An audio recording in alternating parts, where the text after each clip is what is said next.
Capítulo 13. Arritmias cardíacas y su interpretación. Electrocardiográfica. Algunos de los tipos más preocupantes de alteraciones de la función cardíaca se producen por un ritmo cardíaco anormal. Por ejemplo, a veces el latido de las aurículas no está coordinado con el latido de los ventrículos, de modo que las aurículas no funcionan como bombas de cebado de los ventrículos. El objetivo de este capítulo es analizar la fisiología de las arritmias cardíacas frecuentes y sus efectos sobre la función de bomba del corazón, así como su diagnóstico mediante electrocardiografía. Las causas de las arritmias cardíacas habitualmente son una de las siguientes alteraciones del sistema de ritmicidad-conducción del corazón o una combinación de estas: ritmicidad anormal del marcapasos, desplazamiento del marcapasos desde el nódulo sinusal a otra localización del corazón, bloqueos en diferentes puntos de la propagación del impulso a través del corazón, vías anormales de transmisión del impulso a través del corazón, generación espontánea de impulsos anormales en casi cualquier parte del corazón, ritmos sinusales anormales, taquicardia. El término taquicardia significa frecuencia cardíaca rápida, que habitualmente se define como más de 100 latidos/min en un adulto. En la figura 13a1 se muestra un electrocardiograma, ECG, registrado en un paciente con taquicardia. Este ECG es normal excepto que la frecuencia cardíaca, que se determina por los intervalos temporales entre los complejos QRS, es de aproximadamente 150 latidos/min en lugar de los 72 latidos/min normales. Figura 13a1 taquicardia sinusal, derivación I. Algunas causas generales de taquicardia incluyen aumento de la temperatura corporal, estimulación del corazón por los nervios simpáticos y enfermedades tóxicas del corazón. En general, la frecuencia cardíaca aumenta aproximadamente 18 latidos/min por cada grado Celsius de aumento de la temperatura corporal, hasta una temperatura corporal de aproximadamente 40,5 grados centígrados. Más allá de este punto puede disminuir la frecuencia cardíaca debido a la debilidad progresiva del músculo cardíaco como consecuencia de la fiebre. La fiebre produce taquicardia porque el aumento de la temperatura aumenta la velocidad del metabolismo del nódulo sinusal, que a su vez aumenta directamente su excitabilidad y la frecuencia del ritmo. Muchos factores pueden hacer que el sistema nervioso simpático excite el corazón, como se señala en muchas partes de este texto. Por ejemplo, cuando un paciente sufre una pérdida intensa de sangre. La estimulación refleja simpática del corazón con frecuencia puede aumentar la frecuencia cardíaca hasta 150 a 180 latidos/min. La debilidad simple del miocardio habitualmente aumenta la frecuencia cardíaca porque el corazón debilitado no bombea sangre hacia el árbol arterial en una cantidad normal, y este fenómeno provoca reducciones en la presión arterial y origina reflejos simpáticos que aumentan la frecuencia cardíaca. Bradicardia. El término bradicardia se refiere a una frecuencia cardíaca lenta, que habitualmente se define como menos de 60 latidos/min. Se muestra una bradicardia en el ECG de la figura 13a2. Figura 13a2 bradicardia sinusal, derivación 3. Bradicardia en atletas. El corazón del atleta bien entrenado es a menudo mayor y mucho más fuerte que el de una persona normal, lo que le permite bombear un gran volumen sistólico en cada latido incluso durante periodos de reposo. Cuando el atleta está en reposo, las cantidades excesivas de sangre que se bombean hacia el árbol arterial con cada latido inician reflejos circulatorios de retroalimentación y otros efectos que producen bradicardia. La estimulación vagal causa bradicardia. Cualquier reflejo circulatorio que estimule los nervios vagos produce liberación de acetilcolina en las terminaciones vagales del corazón, dando lugar de esta manera a un efecto parasimpático.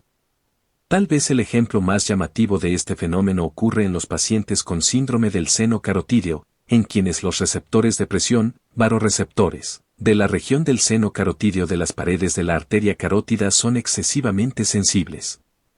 Por tanto, Incluso una presión externa ligera sobre el cuello provoca un intenso reflejo vasoreceptor, produciendo intensos efectos vagales mediados por acetilcolina sobre el corazón, incluyendo bradicardia extrema. De hecho, a veces este reflejo es tan potente que llega a parar el corazón durante 5 a 10 s. Arritmia sinusal. La figura 13A3 muestra un registro de un cardiotacómetro de la frecuencia cardíaca, al principio durante la respiración normal y después, en la segunda mitad del registro, durante la respiración profunda. Un cardiotacómetro es un instrumento que registra por la altura de espigas sucesivas la duración del intervalo entre los complejos QRS sucesivos del ECG.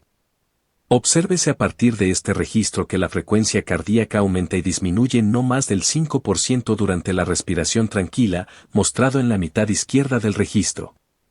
Después, durante la respiración profunda la frecuencia cardíaca aumenta y disminuye con cada ciclo respiratorio hasta un 30%. Figura 13A3 arritmia sinusal registrada con un cardiotacómetro. A la izquierda se muestra el registro cuando el paciente respiraba normalmente y a la derecha cuando respiraba profundamente. La arritmia sinusal se puede deber a una cualquiera de muchas enfermedades circulatorias que afectan a la intensidad de las señales de los nervios simpáticos y parasimpáticos que llegan al nódulo sinusal del corazón. El tipo respiratorio de arritmia sinusal, como el que se muestra en la figura 13.3, se debe principalmente al desbordamiento de señales desde el centro respiratorio vulvar hacia el centro vasomotor adyacente durante los ciclos inspiratorio y expiratorio de la circulación. Las señales de rebosamiento dan lugar a aumento y disminución cíclicos del número de impulsos que se transmiten a través de los nervios simpáticos y vagos del corazón. Ritmos anormales derivados del bloqueo de las señales cardíacas en el interior de las vías de conducción intracardíacas. Bloqueo sinusal. En casos poco frecuentes se produce bloqueo del impulso del nódulo sinusal antes de su entrada en el músculo auricular. Este fenómeno se muestra en la figura 13A4, que muestra la interrupción súbita de las ondas P, con la consiguiente parada de las aurículas. Sin embargo, los ventrículos inician un nuevo ritmo, de modo que el impulso habitualmente se origina espontáneamente en el nódulo auriculoventricular, AV, por lo que la frecuencia del complejo QRST está enlentecida, pero por lo demás no presenta otras alteraciones. Figura 13A4 bloqueo del nódulo sinoauricular, SA, con ritmo del nódulo auriculoventricular durante el periodo de bloqueo, derivación 3. Bloqueo auriculoventricular. El único medio por el que los impulsos pueden pasar habitualmente desde las aurículas hacia los ventrículos es a través de las AV, también conocido como haz de His. Las situaciones que pueden reducir la velocidad de conducción de los impulsos en este haz o bloquear totalmente el impulso son las siguientes. 1. La isquemia del nódulo AV o de las fibras de las AV con frecuencia retrasa o bloquea la conducción desde las aurículas a los ventrículos. La insuficiencia coronaria puede producir isquemia del nódulo y de las AV de la misma forma que puede producir isquemia del miocardio. 2. La compresión de las AV por tejido cicatricial o por porciones calcificadas del corazón puede deprimir o bloquear la conducción desde las aurículas hacia los ventrículos. 3. La inflamación del nódulo AV o de las AV puede reducir la conducción desde las aurículas hacia los ventrículos. La inflamación se debe con frecuencia a diferentes tipos de miocarditis producidas. Por ejemplo, por difteria o por fiebre reumática. 4. La estimulación extrema del corazón por los nervios vagos en casos poco frecuentes bloquea la conducción de los impulsos a través del nódulo AV. Esta excitación vagal se debe en ocasiones a una intensa estimulación de los vasoreceptores en personas que tienen síndrome del seno carotídeo, que se ha analizado antes en relación con la bradicardia. Bloqueo cardíaco auriculoventricular incompleto. Prolongación del intervalo PR o PQ bloqueo de primer grado. El intervalo de tiempo habitual entre el comienzo de la onda P y el comienzo del complejo QRS es de aproximadamente 0,16 s cuando el corazón late a una frecuencia normal. La duración de este denominado intervalo PR habitualmente disminuye al aumentar la frecuencia cardíaca y aumenta al disminuir la frecuencia cardíaca. En general, cuando el intervalo PR aumenta hasta más de 0,20 s se dice que el intervalo PR está prolongado, y se dice que el paciente tiene un bloqueo cardíaco incompleto de primer grado. La figura 13a5 muestra un ECG con prolongación del intervalo PR, en este caso el intervalo mide aproximadamente 0,30 s en lugar de los 0,20 o menos que se observan normalmente. Así, el bloqueo de primer grado se define como un retraso de la conducción desde las aurículas hacia los ventrículos, pero sin bloqueo real de la conducción. El intervalo PR raras veces aumenta por encima de 0,35 a 0,45 s porque, en ese momento, la conducción a través de las AV se ha deprimido tanto que se interrumpe por completo la conducción. Un método para determinar la gravedad de algunas cardiopatías, por ejemplo, la cardiopatía reumática aguda, es medir el intervalo PR. Figura 13a5 intervalo PR prolongado producido por un bloqueo cardíaco auriculoventricular de primer grado, derivación 2.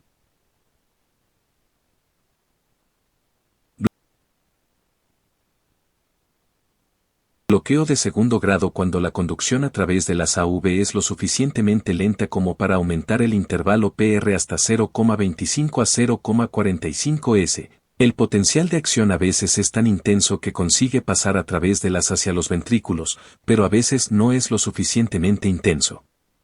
En este caso habrá una onda P pero sin onda QRST, y se dice que hay latidos fallidos de los ventrículos. Esta situación se denomina bloqueo cardíaco de segundo grado. Existen dos tipos de bloqueo AV de segundo grado, tipo I, conocido también como periodicidad de Wenckebach, y tipo 2. El bloqueo de tipo I se caracteriza por la prolongación progresiva del intervalo PR hasta que se pierde un latido ventricular y se sigue del reinicio del PR y de la repetición del ciclo anómalo. Un bloqueo de tipo I está causado casi siempre por la anomalía del nódulo AV. En la mayoría de los casos, este tipo de bloqueo es benigno y no necesita ningún tratamiento específico. En el bloqueo de tipo 2 suele existir un número fijo de ondas P no conducidas por cada complejo QRS. Por ejemplo, un bloqueo 2-1 implica que existen dos ondas P por cada complejo QRS. En otras ocasiones pueden desarrollarse ritmos de 3-2 o 3-1. El bloqueo de tipo 2 está provocado generalmente por una anomalía de las del sistema de His-Purkinje y podría requerir la implantación de un marcapasos para evitar la progresión a un bloqueo completo y un paro cardíaco. La figura 13a6 muestra intervalos PR de 0,30 s, así como un latido ventricular fallido como consecuencia del fallo de la conducción desde las aurículas hasta los ventrículos. Figura 13a6 bloqueo auriculoventricular de segundo grado, que muestra fallo ocasional de recepción de las señales excitadoras por los ventrículos, derivación V3. Bloqueo AV completo, bloqueo de tercer grado. Cuando la situación que produce un deterioro de la conducción en el nódulo AV o en el asa AV es grave se produce un bloqueo completo del impulso desde las aurículas hacia los ventrículos. En esta situación los ventrículos establecen espontáneamente su propia señal, que habitualmente se origina en el nódulo AV o en el asa AV distal al bloqueo. Por tanto, las ondas P se disocian de los complejos QRST, como se muestra en la figura 13a7. Obsérvese que la frecuencia del ritmo de las aurículas de este ECG es de aproximadamente 100 latidos/min, mientras que la frecuencia del latido ventricular es menor de 40 por minuto. Además, no hay relación entre el ritmo de las ondas P y el de los complejos QRST porque los ventrículos han escapado del control de las aurículas y laten con su propia frecuencia natural, que está controlada la mayoría de las veces por las señales rítmicas que se generan. Distales al el nódulo AV o a las AV en el que se produce el bloqueo. Figura 13a7 bloqueo auriculoventricular completo, derivación 2. Síndrome de Stokes-Adams, escape ventricular. En algunos pacientes que tienen bloqueo AV, el bloqueo total aparece y desaparece, es decir, los impulsos se conducen desde las aurículas hacia los ventrículos durante un periodo de tiempo y después de manera súbita no se conducen los impulsos. La duración del bloqueo puede ser de algunos segundos, algunos minutos, algunas horas o incluso semanas o más tiempo antes de que se recupere la conducción. Esta enfermedad ocurre en corazones que tienen isquemia limítrofe del sistema de conducción. Siempre que se interrumpe la conducción AV, con frecuencia los ventrículos no comienzan su propio latido hasta después de un retraso de 5 a 30 s. Esto se debe al fenómeno denominado supresión por sobreestimulación. Esta supresión significa que al principio la excitabilidad ventricular es suprimida al principio porque los ventrículos han sido excitados por las aurículas a una frecuencia mayor que su frecuencia de ritmo natural. Sin embargo, después de algunos segundos alguna parte del sistema de Purkinje distal al bloqueo, habitualmente en la parte distal del nódulo AV más allá del punto de bloqueo en el nódulo, o en el asa AV, comienza a descargar rítmicamente a una frecuencia de 15 a 40 veces por minuto y actúa como marcapasos de los ventrículos. Este fenómeno se denomina escape ventricular. Como el cerebro no puede permanecer activo durante más de 4 a 7 s sin aporte sanguíneo, la mayor parte de las personas se desvanecen algunos segundos después de la producción de un bloqueo completo porque el corazón no bombea nada de sangre durante 5 a 30 s hasta que los ventrículos escapan. Sin embargo, después del escape los ventrículos que laten lentamente, normalmente, a menos de 40 latidos/min, bombean suficiente sangre para permitir la recuperación rápida del desvanecimiento y para mantener después a la persona. Estos episodios de desvanecimiento periódico se conocen como síndrome de Stokes-Adams. De manera ocasional, el intervalo de parada ventricular al comienzo del bloqueo completo es tan prolongado que se hace perjudicial para la salud del paciente o incluso produce la muerte. En consecuencia, a la mayor parte de estos pacientes se les implanta un marcapasos artificial, que es un pequeño estimulador eléctrico accionado por baterías que se coloca debajo de la piel, con electrodos que habitualmente se conectan al ventrículo derecho. El marcapasos proporciona impulsos eléctricos continuos a los ventrículos. Bloqueo intraventricular incompleto, alternancia eléctrica. La mayoría de los factores que pueden producir un bloqueo AV también puede bloquear la conducción de los impulsos en el sistema ventricular periférico de Purkinje. La figura 13a8 muestra la situación conocida como alternancia eléctrica, que se debe a un bloqueo intraventricular parcial cada 2 latidos. Este ECG también muestra taquicardia, frecuencia cardíaca rápida, que es probablemente la razón por la que se ha producido el bloqueo, porque cuando la frecuencia del corazón es rápida puede que algunas porciones del sistema de Purkinje no se recuperen del periodo refractario previo tan rápidamente como para responder durante todos los latidos cardíacos sucesivos. Además, muchas situaciones que deprimen el corazón, como la isquemia, la miocarditis y la toxicidad digitálica, pueden producir un bloqueo intraventricular incompleto, que da lugar a alternancia eléctrica. Figura 13a8 bloqueo intraventricular parcial, alternancia eléctrica, derivación 3. Extrasístoles. Una extrasístole es una contracción del corazón antes del momento en que se debería haber producido una contracción normal. Esta situación también se denomina latido prematuro, contracción prematura o latido ectópico. Causas de las extrasístoles. La mayor parte de las extrasístoles se debe a focos ectópicos en el corazón, que emiten impulsos anormales en momentos inadecuados durante el ritmo cardíaco. Las posibles causas de los focos ectópicos son, 1. Zonas locales de isquemia, 2. Pequeñas placas calcificadas en diferentes puntos del corazón, que comprimen el músculo cardíaco adyacente de modo que algunas fibras están irritadas, y 3. Irritación tóxica del nódulo AV, del sistema de Purkinje o del miocardio producida por infección, fármacos, nicotina o cafeína. También es frecuente el inicio mecánico de extrasístoles durante el cateterismo cardíaco. Con frecuencia se producen grandes números de extrasístoles cuando el catéter entra en el ventrículo derecho y comprime el endocardio. Extrasístoles auriculares. La figura 13a9 muestra una única extrasístole auricular. La onda P de este latido se produjo demasiado temprano en el ciclo cardíaco, el intervalo PR está acortado, lo que indica que el origen ectópico del latido está en las aurículas cerca del nódulo AV. Además, el intervalo entre la extrasístole y la siguiente contracción está ligeramente prolongado, lo que se denomina pausa compensadora. Uno de los motivos de esta pausa compensadora es que la extrasístole se originó en la aurícula a cierta distancia del nódulo sinusal, y el impulso tuvo que viajar a lo largo de una cantidad considerable de músculo auricular antes de descargar el nódulo sinusal.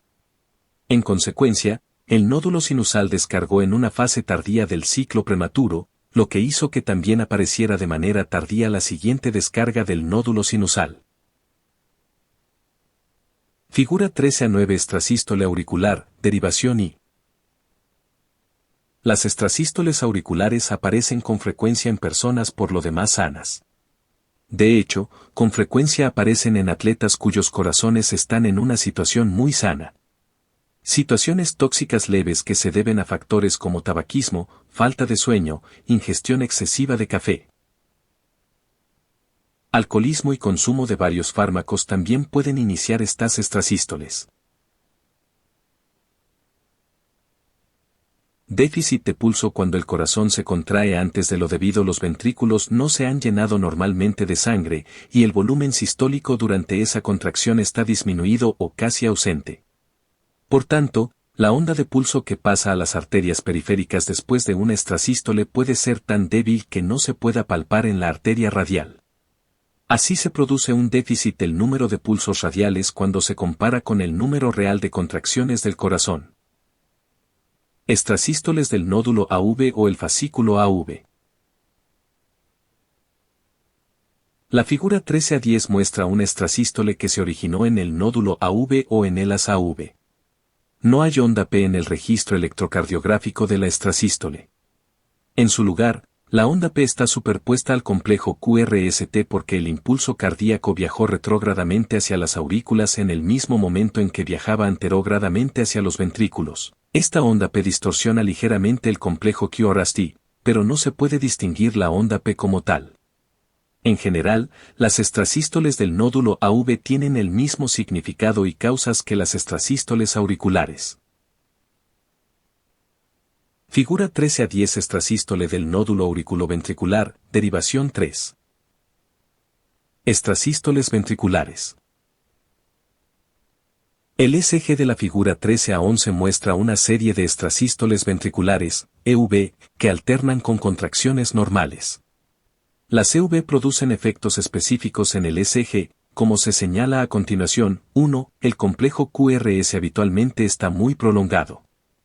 La razón de esta prolongación es que el impulso se conduce principalmente a través del músculo de conducción lenta de los ventrículos, en lugar de a través del sistema de Purkinje. 2. El complejo QRS tiene un voltaje elevado.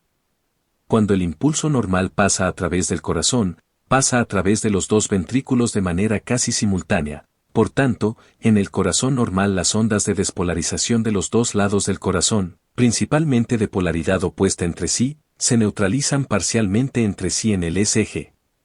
Cuando se produce una EV, el impulso casi siempre viaja solo en una dirección, de modo que no hay este efecto de neutralización, y todo un lado o extremo de los ventrículos se despolariza antes que el otro. Esto genera grandes potenciales eléctricos, como se muestra en la CV de la figura 13a11. 3. Después de casi todas las EV, la onda T tiene una polaridad del potencial eléctrico exactamente opuesta a la del complejo QRS, porque la conducción lenta del impulso a través del músculo cardíaco hace que las fibras que se despolarizan en primer lugar también se repolaricen antes. Figura 13a11 extrasístoles ventriculares, EV, que se determinan por los complejos QRST grandes y anormales, derivaciones 2 y 3.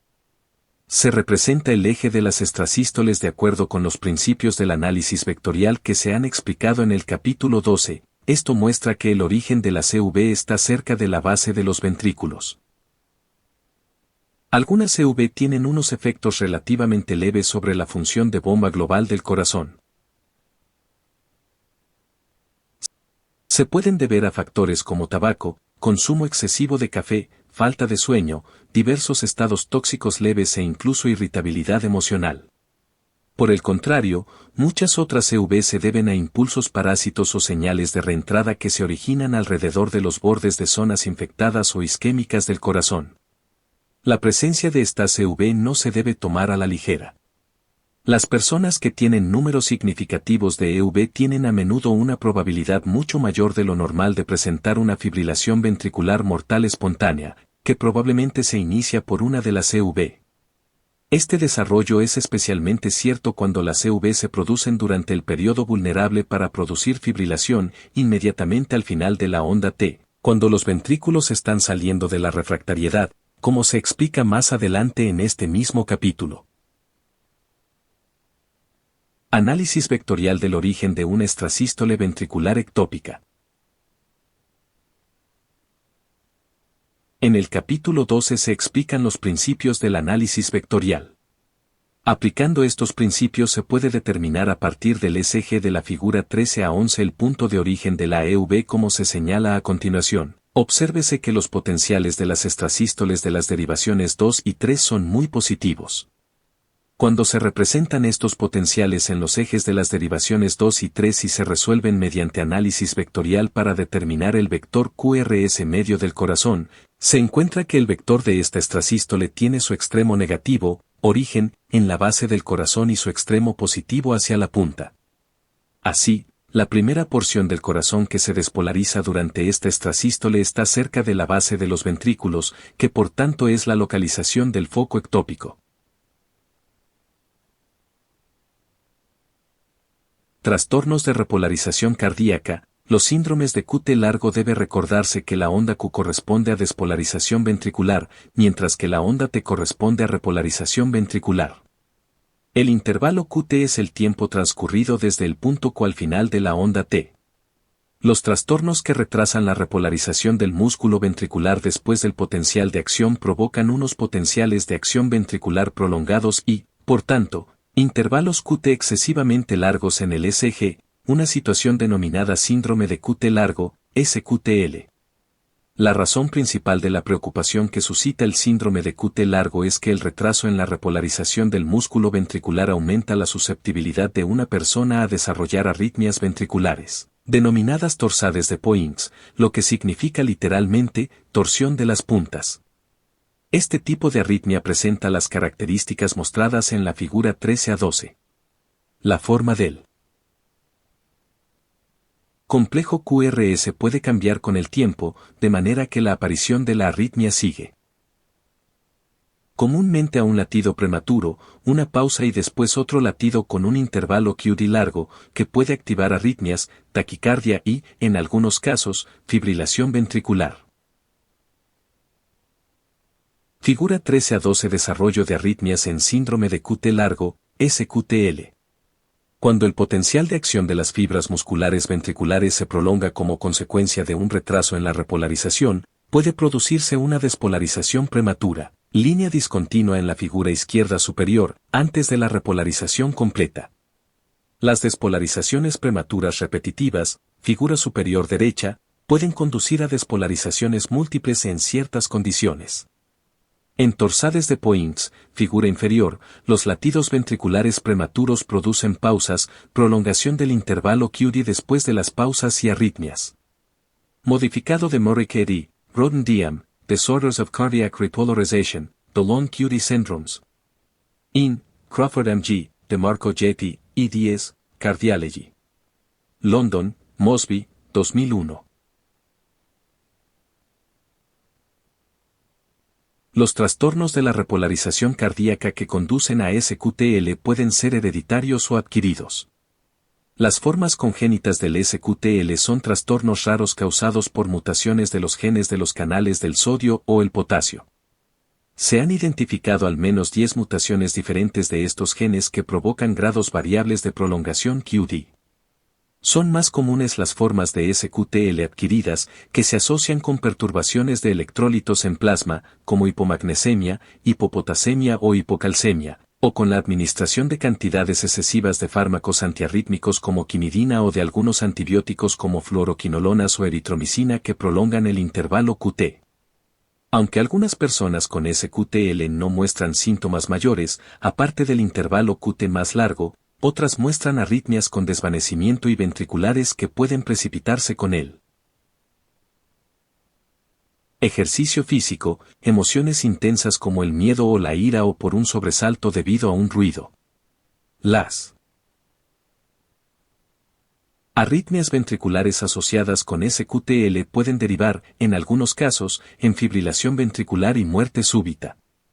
El tratamiento puede incluir sulfato de magnesio para SQTL agudo, y en caso de SQTL de larga duración se recurre a medicamentos antiarrítmicos, como bloqueantes adrenérgicos, o a la implantación quirúrgica de un desfibrilador cardíaco.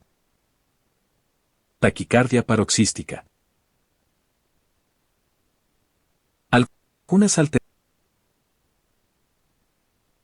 alteraciones de diferentes porciones del corazón, entre ellas las aurículas, el sistema de Purkinje y los ventrículos, de manera ocasional pueden producir una descarga rítmica rápida de impulsos que se propagan en todas las direcciones del corazón. Se piensa que este fenómeno está producido la mayoría de las veces por vías de retroalimentación con movimientos circulares de reentrada que establecen una autorreexcitación repetida local. Debido al ritmo rápido del foco irritable, este foco se convierte en el marcapasos del corazón. El término, paroxística, significa que la frecuencia cardíaca se hace rápida en paroxismos que comienzan súbitamente y duran varios segundos, minutos, horas o mucho más tiempo. El paroxismo habitualmente termina de una manera tan súbita como comenzó, e instantáneamente el marcapasos del corazón se desplaza de nuevo hacia el nódulo sinusal.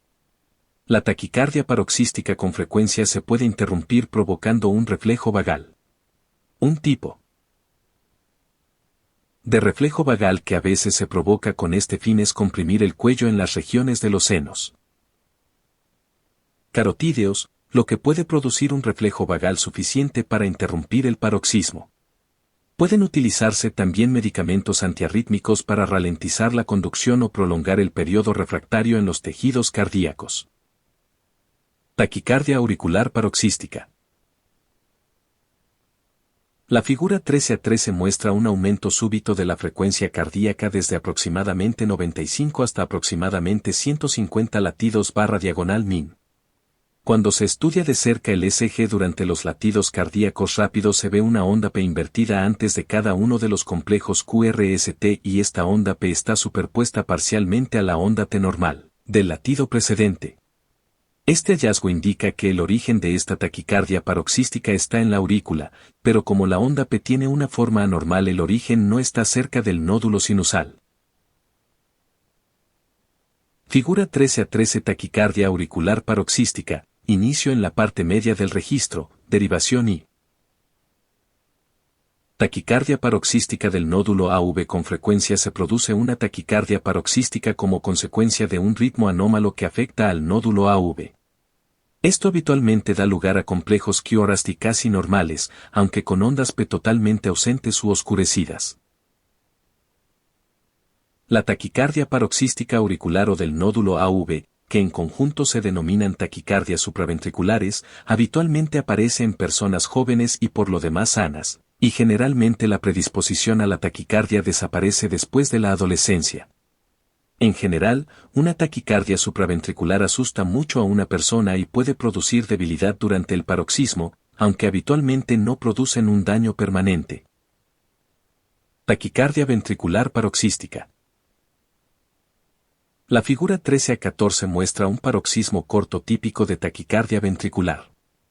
El ECG de la taquicardia ventricular paroxística tiene el aspecto de una serie de extrasístoles ventriculares que aparecen una después de otra sin latidos normales interpuestos.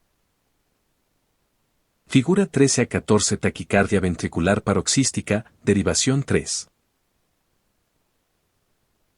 La taquicardia ventricular paroxística habitualmente es una enfermedad grave por dos motivos.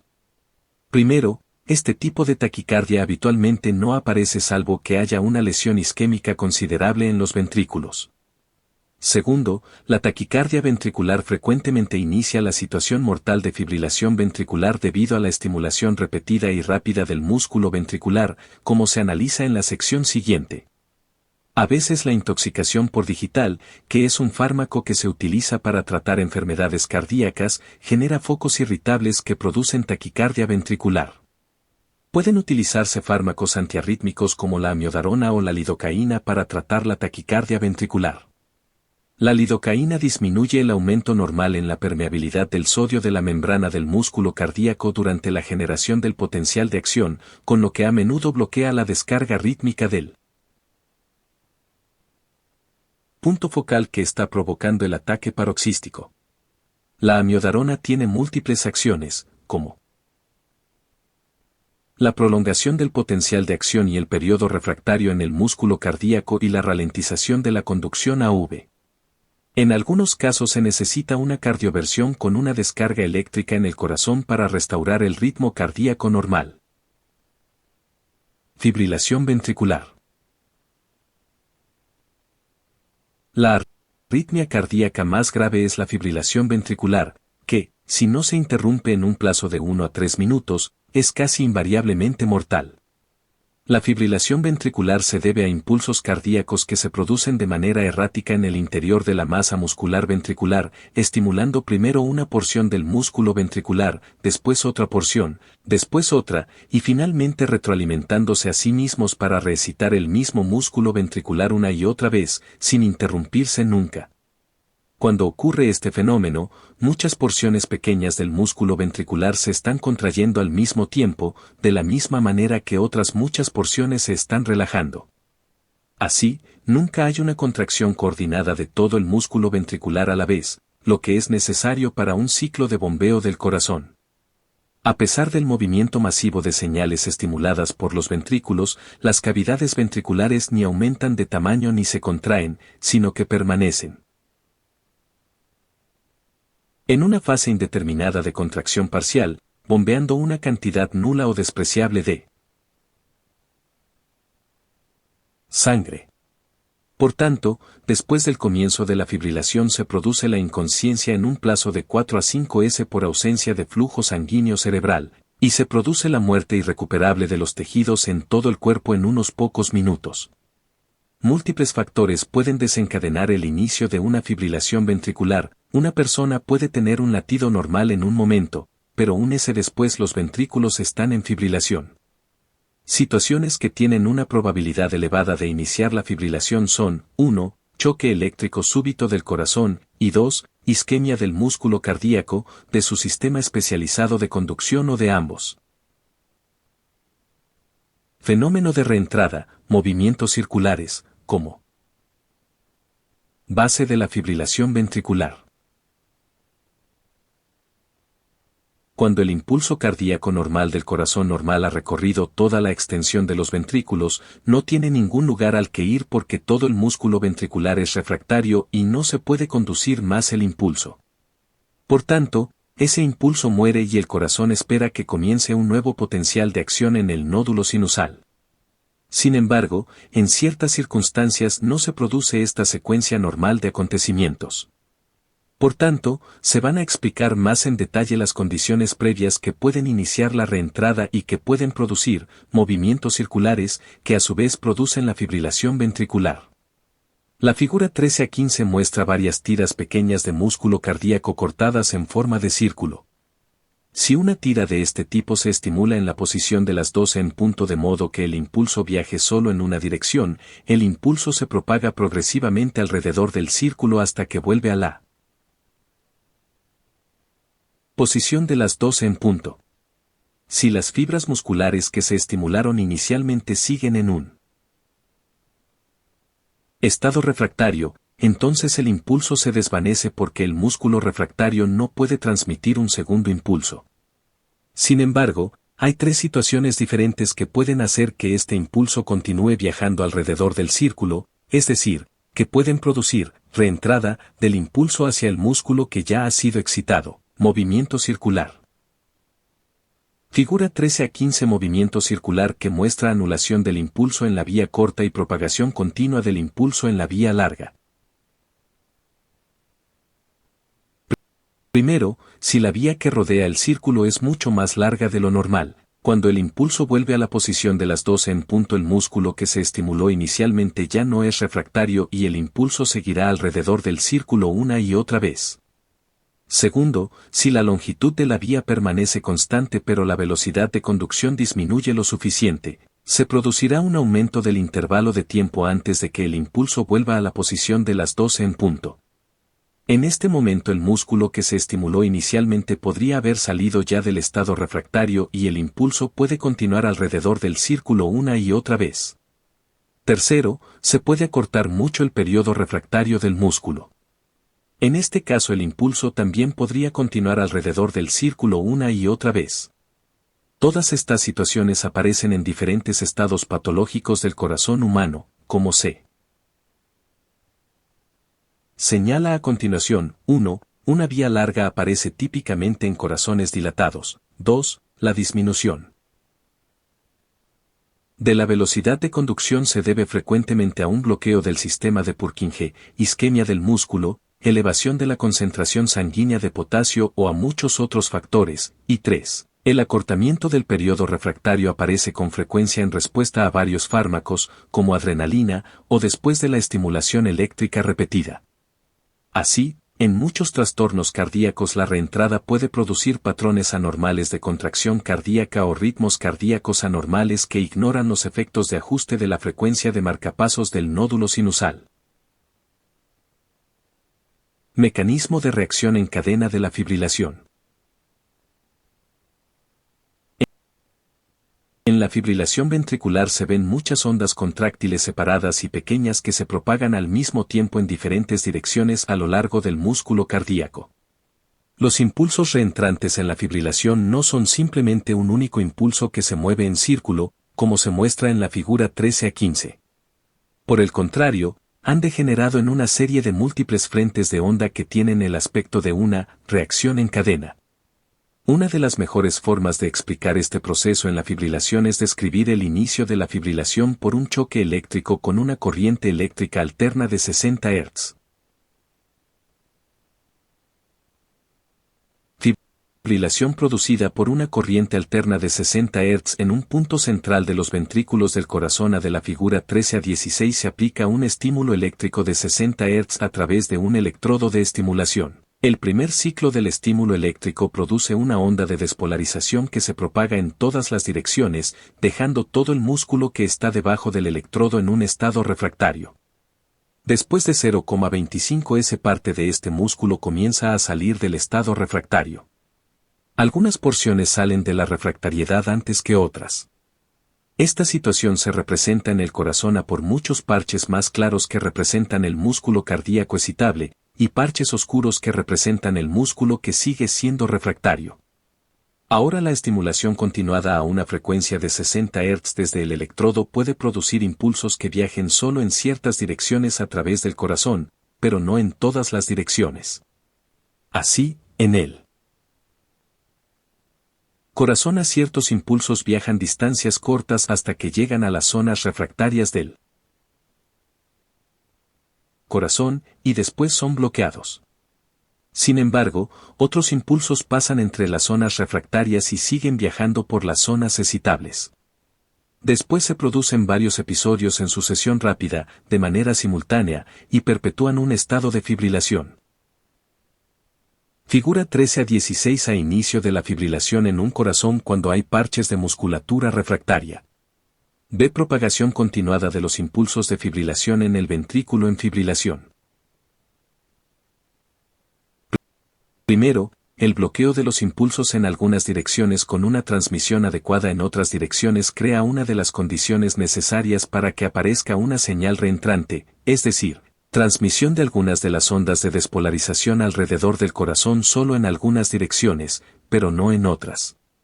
Segundo, la estimulación rápida del corazón produce dos alteraciones en el propio músculo cardíaco, que predisponen al movimiento circular. 1. La velocidad de conducción a través del músculo cardíaco disminuye, lo que da un mayor intervalo de tiempo para que los impulsos viajen alrededor del corazón, y 2. Se produce acortamiento del periodo refractario del músculo, lo que permite la reentrada del impulso hacia un músculo cardíaco excitado previamente en un tiempo mucho más breve de lo normal. Tercero, uno de los datos más importantes de la fibrilación es la división de los impulsos, como se muestra en el corazón en la figura 13 a 16. Cuando una onda de despolarización llega a una zona refractaria del corazón, la rodea por ambos lados. Así, un único impulso se convierte en dos impulsos.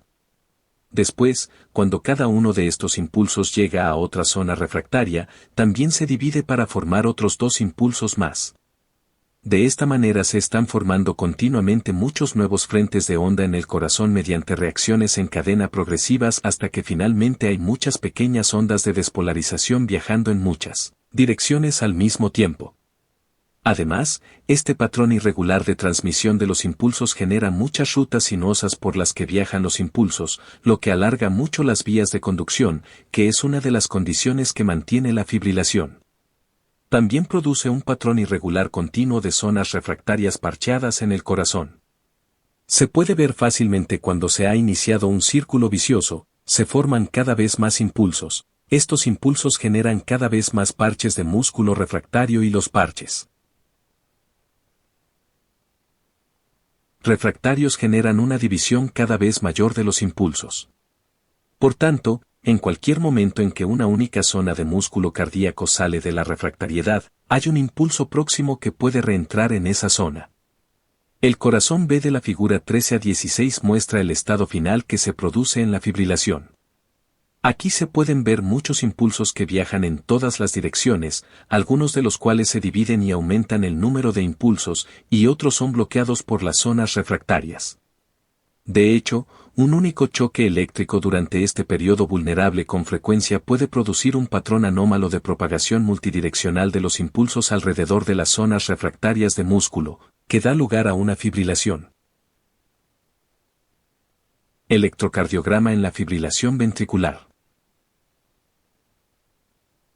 En la fibrilación ventricular el ECG es extraño, Fig 13 a 17, y habitualmente no muestra ninguna tendencia a un ritmo regular de ningún tipo. Durante los primeros segundos de la fibrilación ventricular se contraen simultáneamente masas relativamente grandes de músculo, lo que genera ondas gruesas e irregulares en el ECG. Después de otros pocos segundos desaparecen las contracciones gruesas de los ventrículos y el electrocardiograma cambia a un nuevo patrón de ondas muy irregulares de bajo voltaje.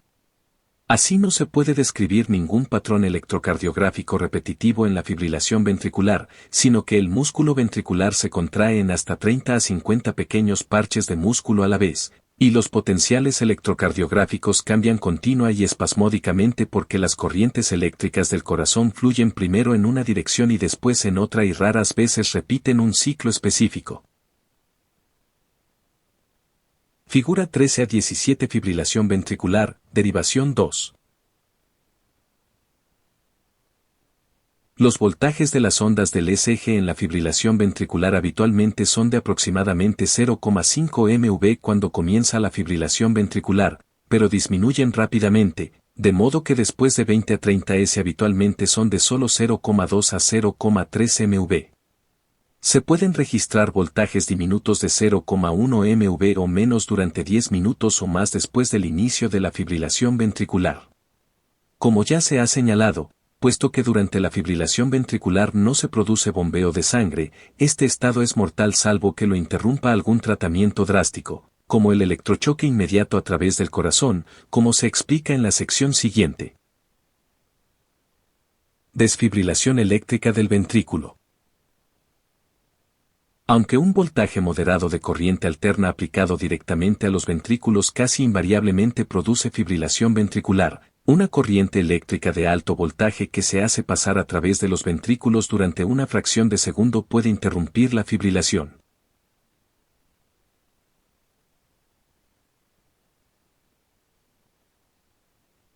haciendo que todo el músculo ventricular entre simultáneamente en periodo refractario.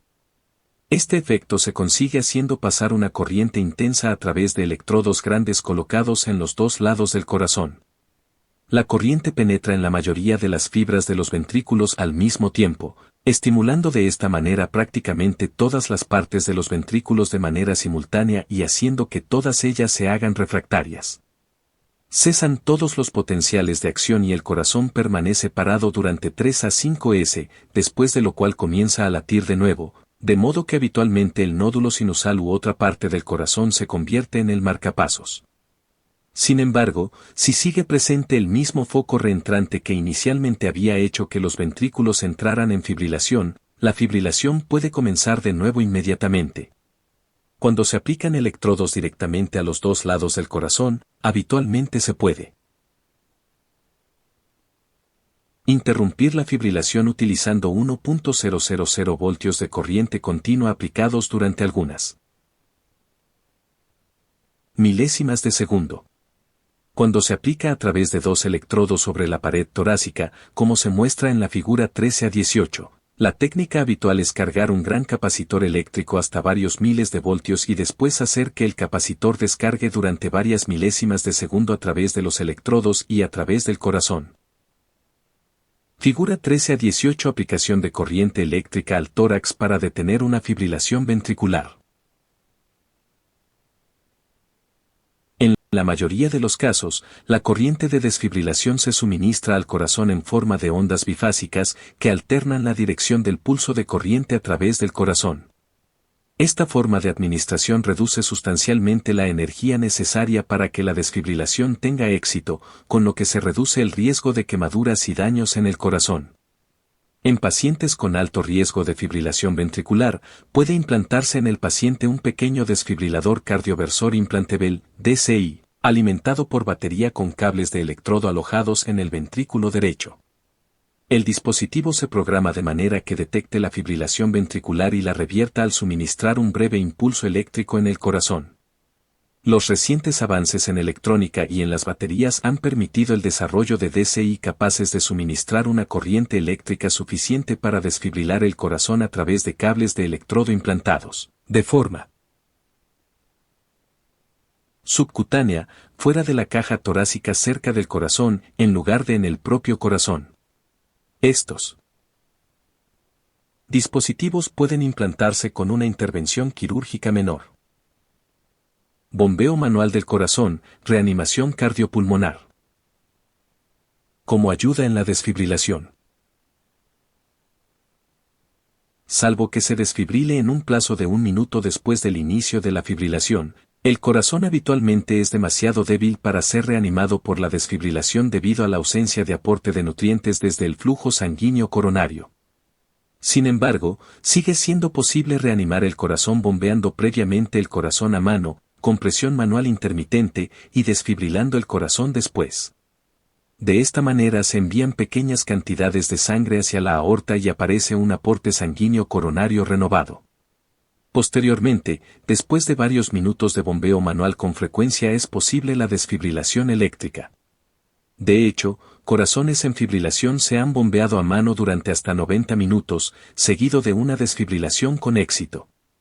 Una técnica para bombear el corazón sin abrir el tórax supone la aplicación intermitente de presión sobre la pared torácica junto con respiración artificial. Este proceso, más la desfibrilación, se denomina reanimación cardiopulmonar, o RCP. La ausencia de flujo sanguíneo cerebral durante más de 5 a 8 min habitualmente produce un deterioro mental permanente o incluso destrucción del tejido cerebral. Aunque se reanime el corazón, el paciente puede morir debido a los efectos de la lesión cerebral o sobrevivir con un deterioro mental permanente. Fibrilación auricular. Recuerde que, excepto para la vía de conducción a través de las AV, la masa del músculo auricular está separada de la masa de músculo ventricular por tejido fibroso. Por tanto, la fibrilación ventricular con frecuencia aparece sin fibrilación auricular. De la misma manera, con frecuencia se produce fibrilación en las aurículas sin fibrilación ventricular, se muestra a la derecha de la figura 13 a 20. El mecanismo de la fibrilación auricular es idéntico al de la fibrilación ventricular, excepto que el proceso se produce solo en la masa de músculo auricular en lugar de en la masa ventricular. Una causa frecuente de fibrilación auricular es la dilatación auricular que puede deberse, por ejemplo, a lesiones valvulares cardíacas que impiden que las aurículas se vacíen adecuadamente hacia los ventrículos, o por insuficiencia ventricular con una acumulación excesiva de sangre en las aurículas. Las paredes auriculares dilatadas ofrecen las condiciones ideales de una vía de conducción larga junto con una conducción lenta, factores ambos que predisponen a la fibrilación auricular. Deterioro del bombeo de las aurículas durante la fibrilación auricular. Por las mismas razones que los ventrículos no bombean sangre durante la fibrilación ventricular, las aurículas tampoco bombean sangre en la fibrilación auricular. Por tanto, las aurículas dejan de ser útiles como bombas de cebado de los ventrículos. Aún así, la sangre fluye pasivamente a través de las aurículas hacia los ventrículos y la eficiencia del bombeo ventricular solo disminuye un 20 a 30%. Por tanto, al contrario de la mortalidad de la fibrilación ventricular, una persona puede vivir durante años con fibrilación auricular, aunque el bombeo cardíaco global es menos eficiente. Electrocardiograma en la fibrilación auricular. La figura 13 a 19 muestra el ECG durante la fibrilación auricular. Durante la fibrilación auricular se propagan numerosas pequeñas ondas de despolarización en todas las direcciones a través de las aurículas. Como las ondas son débiles y muchas de ellas tienen polaridades opuestas en cualquier momento dado, habitualmente casi se neutralizan completamente entre sí. Por tanto, en el ECG se observa ausencia de ondas P de las aurículas o solo un registro ondulante fino de alta frecuencia y de muy bajo voltaje. Por el contrario, los complejos QRST son normales salvo que haya alguna patología de los ventrículos, aunque el momento de su aparición es irregular, como se explica a continuación. Figura 13 a 19 Fibrilación auricular, derivación 2. Las ondas que se pueden ver son ondas QRS y T ventriculares. Irregularidad del ritmo ventricular durante la fibrilación auricular. Cuando las aurículas están en fibrilación, los impulsos llegan desde el músculo auricular hasta el nódulo AV rápida pero también irregularmente. Como el nódulo AV no permitirá el paso de un segundo impulso durante aproximadamente 0,35 s después de uno previo, deben pasar al menos 0,35 s entre una contracción ventricular y la siguiente. Después se produce un intervalo adicional pero variable de 0 a 0,6 s antes de que uno de los impulsos irregulares de la fibrilación auricular llegue al nódulo AV. Así, el intervalo entre dos contracciones ventriculares sucesivas varía desde un mínimo de aproximadamente 0,35 s hasta un máximo de aproximadamente 0,95 s, generando un latido cardíaco muy irregular. De hecho, esta irregularidad, que se muestra por un espacio variable de los latidos cardíacos en el ECG de la figura 13 a 19, es uno de los hallazgos clínicos que se utilizan para diagnosticar esta enfermedad. Además, debido a la elevada frecuencia de los impulsos de fibrilación. En las aurículas, el ventrículo es excitado a una frecuencia cardíaca rápida, habitualmente entre 125 y 150 latidos/min. Tratamiento con electrochoque de la fibrilación auricular. De la misma manera que la fibrilación ventricular se puede convertir de nuevo en un ritmo normal mediante electrochoque, la fibrilación auricular también se puede convertir mediante electrochoque. La técnica es esencialmente la misma que la conversión de la fibrilación ventricular, paso de un único choque eléctrico intenso a través del corazón, que hace que todo el corazón entre en un periodo refractario durante algunos segundos. Con frecuencia después se produce un ritmo normal si el corazón es capaz de generar un ritmo normal. Aleteo auricular. El aleteo auricular es otra enfermedad producida por un movimiento circular en las aurículas.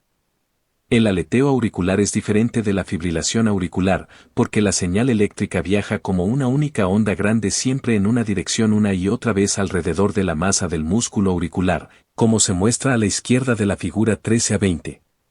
El aleteo auricular genera una frecuencia de contracción rápida de las aurículas, habitualmente entre 200 y 350 latidos/min. Sin embargo, como un lado de las aurículas está contrayéndose mientras el otro está relajándose, la cantidad de sangre que bombean las aurículas es pequeña. Además, las señales llegan al nódulo AV demasiado rápidamente para que todas ellas se puedan conducir hacia los ventrículos, porque los periodos refractarios del nódulo AV y de las AV son demasiado prolongados para permitir el paso de más de una parte de las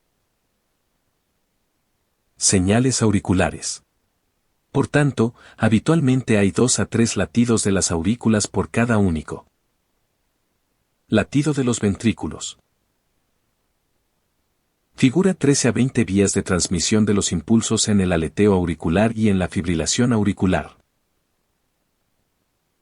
La figura 13 a 21 muestra un SG típico en el aleteo auricular. Las ondas P son intensas debido a la contracción de masas semicoordinadas de músculo.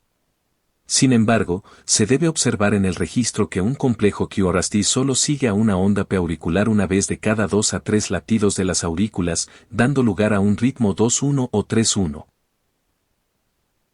Figura 13 a 21 aleteo auricular, ritmo auricular aventricular 2-1 y 3-1, derivación 2. Parada cardíaca.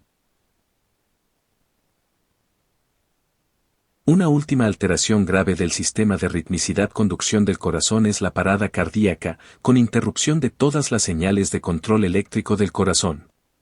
Es decir, no queda ningún ritmo espontáneo. La parada cardíaca puede producirse durante la anestesia profunda, cuando puede desarrollarse una hipoxia grave debido a una respiración inadecuada. La hipoxia impide que las fibras musculares y las fibras de conducción mantengan los diferenciales de concentración de electrolitos normales a través de sus membranas, y su excitabilidad puede quedar tan afectada que incluso desaparezca la ritmicidad automática. En muchos casos de parada cardíaca por anestesia, la reanimación cardiopulmonar prolongada, durante muchos minutos o incluso horas, tiene bastante éxito en el restablecimiento de un ritmo cardíaco normal. En algunos pacientes una miocardiopatía grave puede producir una parada cardíaca permanente o semipermanente, que puede producir la muerte. Para tratar esta enfermedad se han utilizado con éxito impulsos eléctricos rítmicos procedentes de un marcapasos cardíaco electrónico implantado para mantener vivos a los pacientes durante meses o años.